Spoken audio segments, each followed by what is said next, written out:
All right, so good afternoon, everyone. My name is Jesse, and I am with Exploring by the Seat of Your Pants. For those joining us for the first time, we are all about bringing conservation, adventure, and science into classrooms around the world, and we are really excited today. We are joined by 6 classes from across North America, so I'm going to give them a chance to do a bit of a shout-out. We've got Mr. Ruffin's Grade 5s in Rochester, Minnesota. Hey, you were so loud, the mic decided to cut itself off because it was just too enthusiastic. I love it. We've got Miss Vera's Grade 3s in Hutchinson in Kansas. Hey, guys. Hey. Awesome. We've got Miss Fox's Grade 8s in Birmingham, Alabama. Hi, guys. Hi. Hey. We've got Miss Eagles Grade 3s in San Antonio in Texas. Hi, guys. Ooh, that was awesome. We've got Miss Oldershaw's Grade 3s in Milton, Ontario. Representing the entire nation. And last but not least, I don't know if they've got their audio fixed yet, but Grade 6s, Miss Ross's class in Oxnard, California. Hopefully it's all working. Hey, they can hear me. Excellent. All right, we got it all working. Perfect. All right, the reason you guys are all here today to join us is for our speaker. So we are joined live in Toronto, Ontario, Canada, by Danielle at Ripley's Aquarium. So Ripley's Aquarium is the largest indoor aquarium in the country. They have over 16,000 animals, over 400 species, and today they're going to take us on a dive into the kelp forest, one of the most amazing habitats off the west coast of Canada and the US, and they're going to tell us a little bit about what's going on there. So without further ado, thanks so much for joining us, and take it away, Danielle. Amazing. Hello, everyone. Like Jesse said, my name is Danielle. I'm an educator here at Ripley's Aquarium of Canada in Toronto, and I'm here to tell you all about one of our tanks, the Pacific Kelp Forest. So as you can see, we do have a couple divers in this tank. They are currently feeding all of the fish. I believe today they're getting a big variety of different seafood like squid, capelin, some hake in there as well. So you can see they're very excited to see our diver who kind of just broadcasts or kind of throws it into the water near their mouths, and then they can kind of get the food that they want. A little bit about this tank.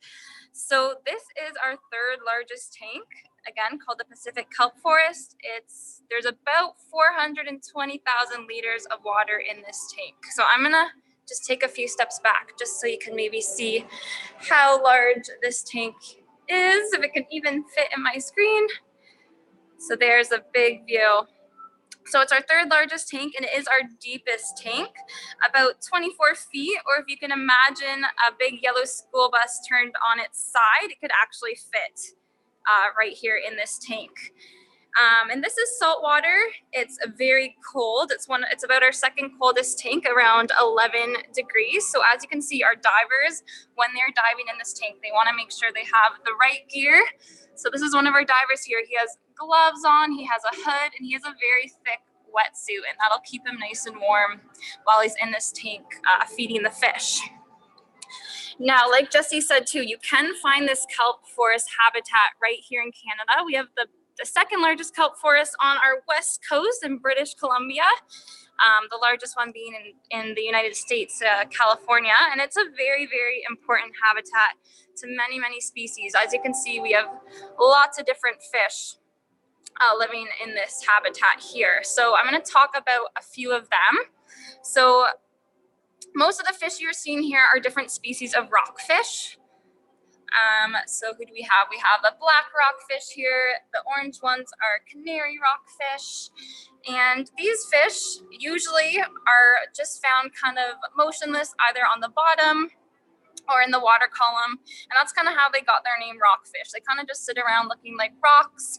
And they do this for a couple reasons. So like I said before, this tank is very cold, about 11 degrees. So these fish want to try and conserve their energy. They don't want to be wasting their energy by swimming around too much. And it's also kind of a good form of protection, kind of camouflage and look like a rock. So that might be a way to protect themselves from predators in the wild. Now, a fun fact about rockfish, they're known to live a very, very long time, up to about 200 years even, which is crazy for a fish, but also can pose some problems for this fish when it comes to fishing. So since they live so long, they don't mature or start having their fish babies until later in their life, around 35 years. So that means they're susceptible to overfishing. So if we're fishing them before they can have their babies, then they're not gonna be able to reproduce and sustain their population. So we have to be careful when we're fishing for some types of fish species. Some other stars, some other fish in this tank. You can see this flatfish swimming by our diver there. So we have some starry flounders, and I believe we also have some sole in this tank, which are another type of flatfish. So if you see a fish that's swimming sideways, there's one going by. Lots of people think they're stingrays, but these are flatfish. And believe it or not, when these fish are born, they start upright, just like the rockfish. And once they grow up and go through puberty, they actually turn sideways and their eye migrates across their forehead to one side, which is pretty cool. And again, just like the rockfish, this might be a good adaptation or advantage when it comes to protection and camouflaging. So they can easily sit at the bottom or lay at the bottom of the ocean, and they blend into the sand, but they have both eyes on the lookout. Now, who else do we have in this tank? So we have our rockfish, we have our flatfish, we also have our sablefish, which is that large kind of white gray fish that just swam by our diver. I know they get very friendly with the divers. Now, we also have some little tiny anemones here at the bottom. If you can see those pink and white structures, there's strawberry anemones down there. And there's one other thing other than fish that I wanted to talk about that's very important in this habitat. It is all this green stuff called kelp. Now, kelp is very important for many different reasons. It's not only a habitat, which for these fish is the purpose of the kelp. So it gives them a place to hide and stay protected. It's also food, and it also produces a lot of our oxygen. So if you take 2 big deep breaths in, that second breath most likely came from organisms living in the ocean. So just like we get our oxygen from plants on land, this kelp provides a lot of the oxygen for the animals in the water. So habitat, food, and oxygen, 3 very important things. Now, our kelp here at the aquarium is artificial. It is fake. And that is because there's a couple different reasons. In ideal conditions, it's a very fast growing. It can grow about 60 centimeters in 1 day. So we would need divers in there constantly cutting it, and that's just too much work. And we are also an indoor aquarium, and this kelp or algae, it needs sunlight to grow, just like plants do. So that's a little bit tricky being inside. So just to make it easier for everyone, it is artificial. But we don't need to worry because, as you can see, our divers are in there feeding the fish. They're carnivores. They like to eat other fish, so they're not going to try and eat this kelp. It is purely for habitat and protection. But you guys, surprisingly, might have eaten kelp today. So if you brushed your teeth this morning, which I hope you did, you would have had some kelp in your toothpaste. If you enjoy ice cream or chocolate milk or ketchup, all these items have kelp in it, believe it or not. Not to worry, it is good for you. We like to use it as a thickening agent in some of our food and beauty products. So kelp is very important to us, as well as all these fish that we see here. But unfortunately, there are things that can be hurting our kelp forests, putting them in danger and making life for these animals a little bit harder in the wild. So kelp forests are found on near the coast.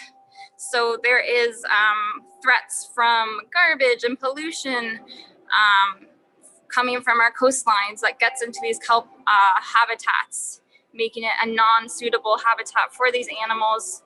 Even things like oil spills, which will block the top layer of water, and that kelp cannot reach the sunlight to grow and get its energy.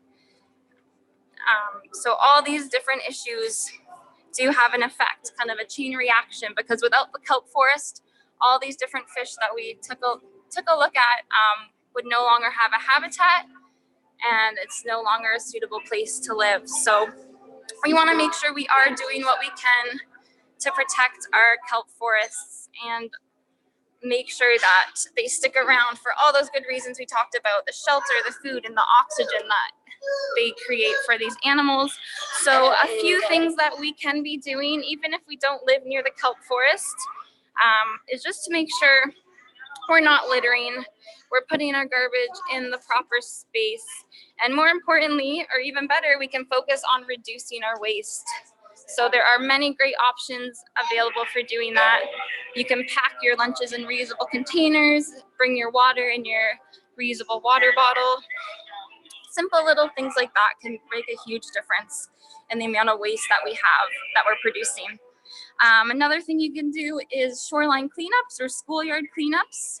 Just get out there, as long as it's safe with your adults, you can pick up the garbage that's out there and make sure it gets in the right bin, so recycling or the green bin, just to make our earth a little bit cleaner.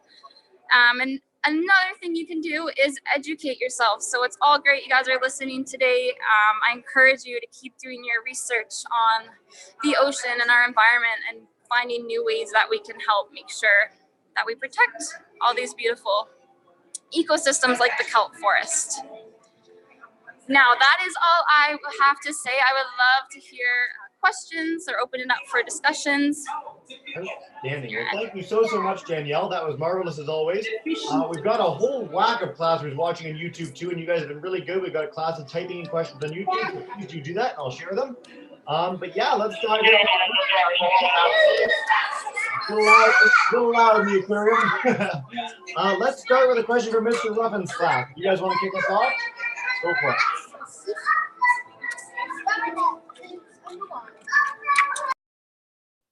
Yeah, come on up, guys. So Danielle, I'm just going to keep you muted while we're taking questions, and then I'll unmute you so you can answer them, just so we can hear the questions. But yes, go ahead, Mr. Ruffin's class. How many fish live in the aquarium? Okay. Yes, you're good to go, Danielle. Okay, so at the aquarium, the whole aquarium, we think roughly about 16,000 individual fish, and just about 400 different species or different kinds. Perfect, very cool. All right, let's go to Ms. Vera's class. Go to Kansas. If you guys have one, come on up. What's the biggest fish you have? What's the biggest fish you have, Danielle? The largest fish or animal that we have at the aquarium would have to be our green sawfish. They live in Dangerous Lagoon, which is our biggest tank. We do have two of them, a male and a female, but the female is definitely the largest. Yeah, and how about in the kelp forest tank specifically? Is there something really big in there? Ooh, yes, we do have one extremely large rockfish. Let's see if I can find him. Oh, he's swimming in the back. I'm not sure if you can be able to see, but there is one that is about like 4 times bigger than the other ones. We also have a couple wolf eels. They didn't come out for the feeding, but if you can think of an eel, they have a similar, that long shaped body, so they're pretty large as well. Very cool. I also want to stress, you mentioned 2 things in your presentation that I'm going to share with classes in a link later, but kelp growing 60 centimeters a day. So for the younger kids, it's literally half your body height. In 1 day they can grow. And then you mentioned flatfish eyes migrating around the head. So I'm sure to share a picture of that you guys can check out later. All right, Ms. Fox's class, if you guys want to come up and have a question, go for it. So, since they're carnivores, do they ever eat each other? Oh, sorry, go ahead. Yep, you're good. Okay. So, since they're carnivores, do they ever eat each other? Yeah, great question. We get this all the time. Good question. No. So in this tank, not normally. We do feed our animals very well. The most common is in Dangerous Lagoon. So we have these large sharks swimming around with fish. So normally in the wild, they would potentially eat the fish that they're living with here. But we do feed them very well. They're lazy. They don't want to hunt if they don't have to. And fish are also, so when they hunt, they usually go for the weaker link. So this fish might be ill, it might be slower and injured, so it's an easier catch. And all our fish here are nice and healthy, so no, they don't eat each other. Yeah, great question though. All right, Miss Eagles class, come on up. We'll take a question from you guys. Is the water salted? Oh, there we go. Quick question. Go for it. The water. Yes. Salted? Yeah. Yep. So here in the Pacific Kelp Forest, this is salt water. So it'd be found in the Pacific Ocean. And since we're not living near the ocean, we actually make our own salt water here at the aquarium. So we have a special recipe, about 13 different salts go into that. But the number one ingredient is just table salt. Very cool. You guys can make your own saltwater tank at home. Don't do that, but you could. All right, Miss Oldershaw's class, if you guys want to come up. Jenna, right here. Why do sharks have to move to stay alive? Oh, good question. All right, give me a second. I'm moving through again. So Danielle, why do sharks have to move to stay alive? Good question. So, these sharks are known as ram ventilators. Believe it or not all sharks need to swim to stay alive, but the ones that do are called ram ventilators, and that's because they need to make sure that the oxygen from the water is always flowing over their gills, because that's how they breathe. They use their gills that pull out the oxygen from the water, so they need to constantly be swimming forward to pull in that water through their mouths over their gills so that they can get the oxygen they need to breathe. Outstanding. Very cool. Danielle, you're doing a great job of talking over the loud aquarium. We appreciate it.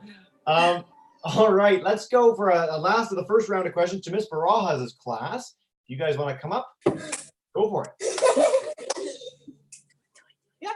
Yep, you're good. What's the most dangerous fish you have?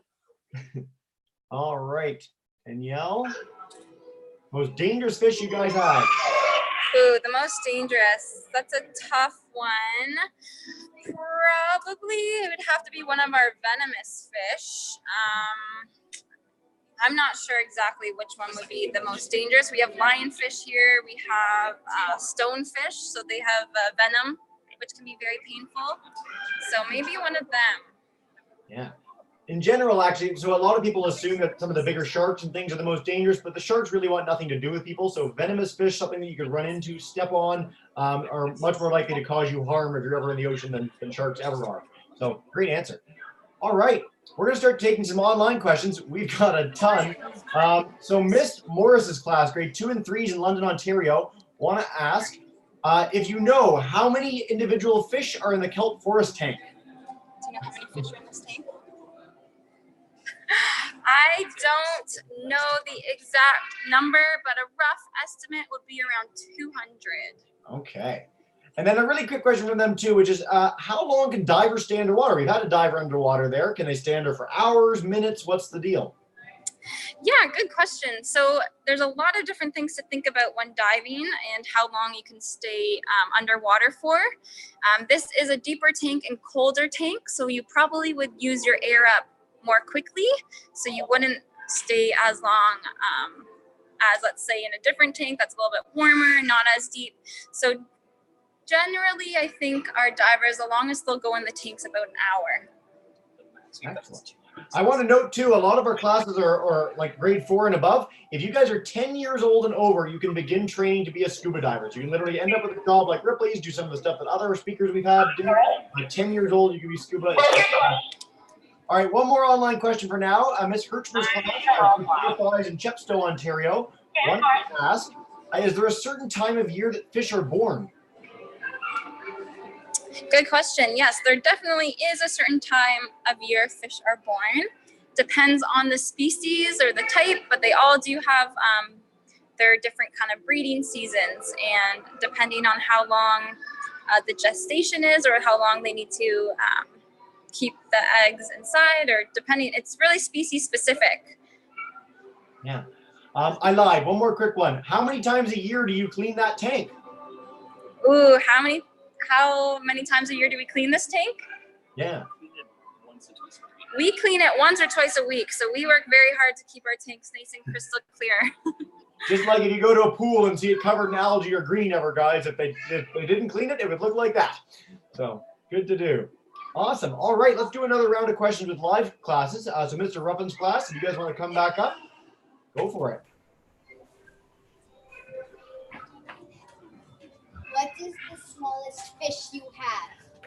Ooh, the smallest fish. We're in superlatives now, Danielle. Ooh, the smallest fish we have. We actually have some little baby cuttlefish at the moment. They're probably smaller than, well, at least my pinky finger.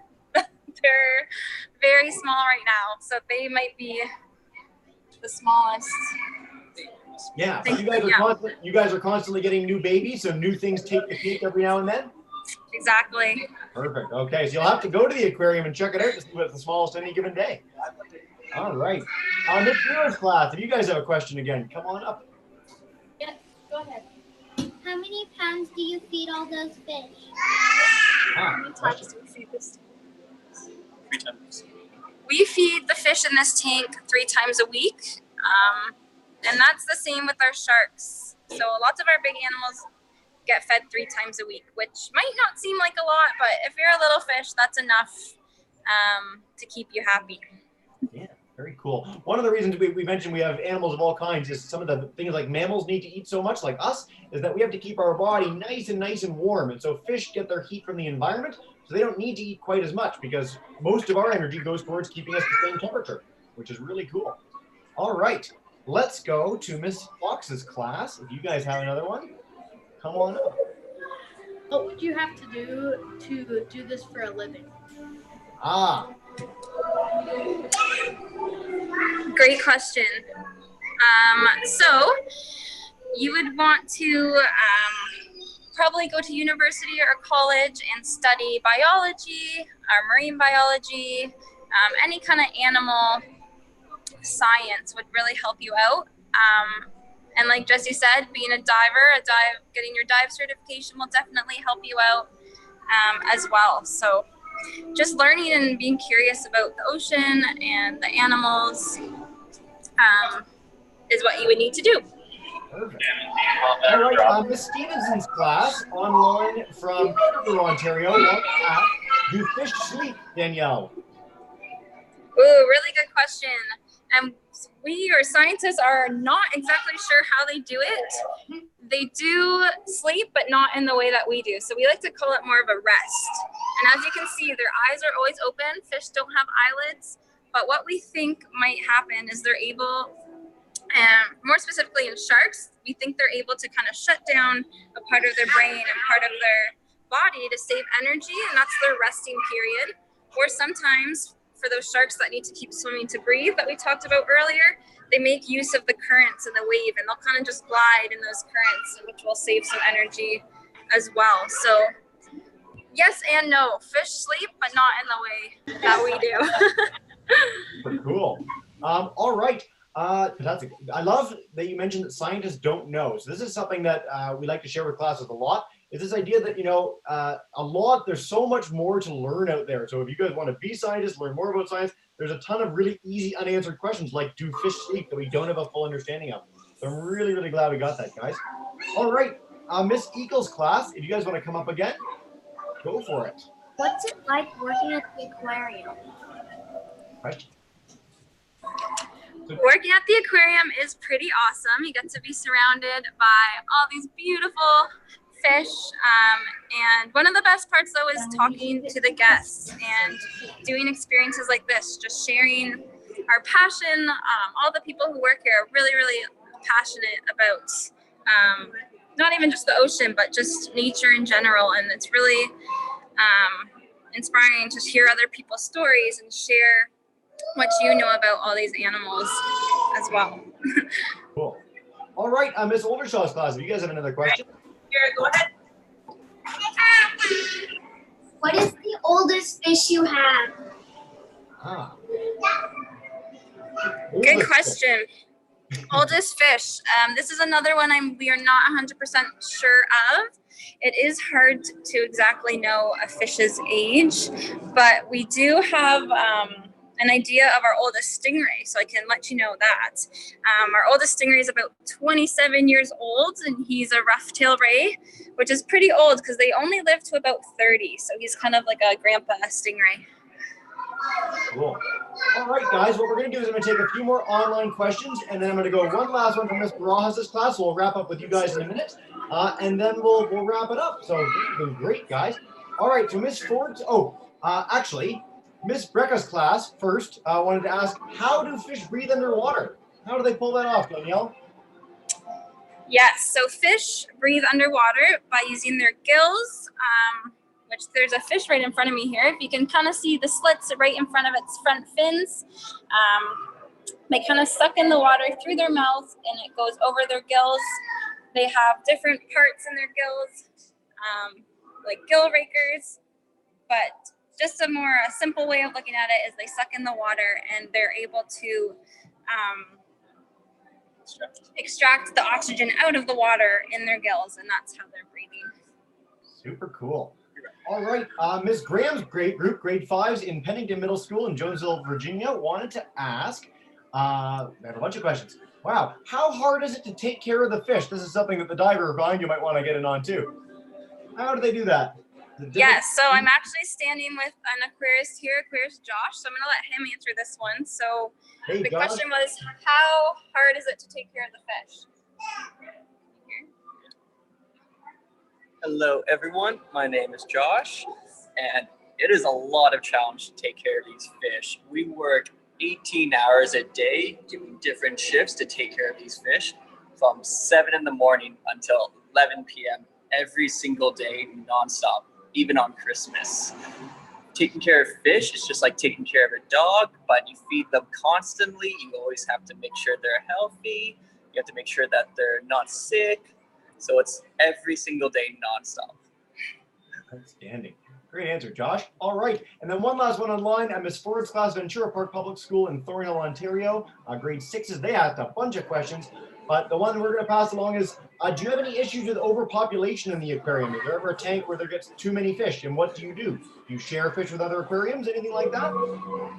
So we actually do have this problem in our dangerous lagoon tank where we have a few species of fish that do populate too much. So we do exactly what you said, and we give some of them to our other aquariums down in Buffalo, down in Myrtle Beach, and then they take care of them. And if they can't take care of them, then we give them to other aquariums, and we all share fish together. Awesome. That's actually a really good question. We haven't got that yet. We usually get it when we have a session with you guys, is how do you get your fish? Yeah. So the two main ways that we collect our fish is either in the wild, where we'll collect them using nets and bags, or we will get them from other aquariums, or we might actually raise them from a little egg here in the aquarium themselves, and then they were born and raised here. Super cool. Thanks, guys. All right, we'll turn it back to Danielle for one last question from Miss Barajas' class. If you guys want to wrap us up. Hey, come on up. Yep, you're good.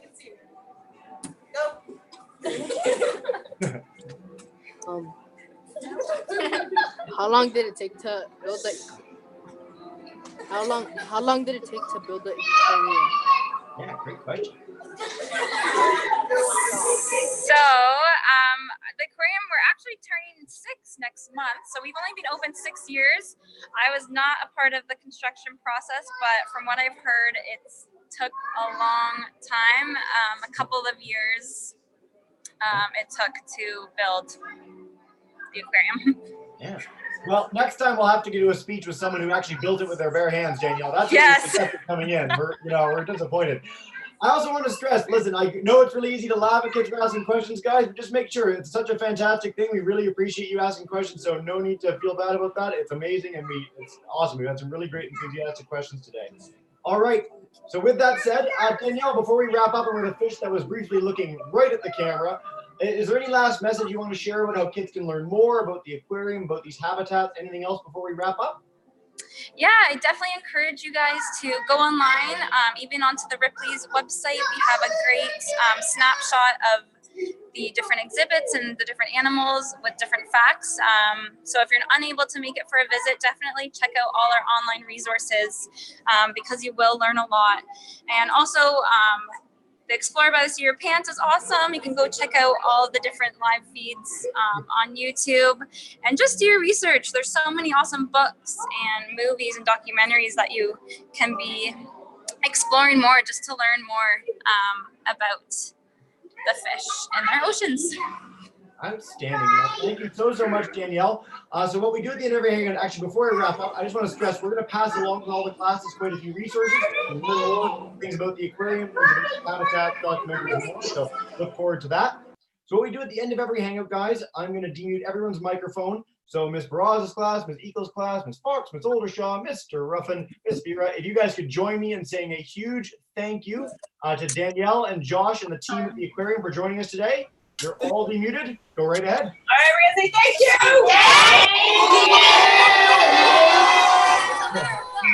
Awesome, guys. Thank you so much for joining in.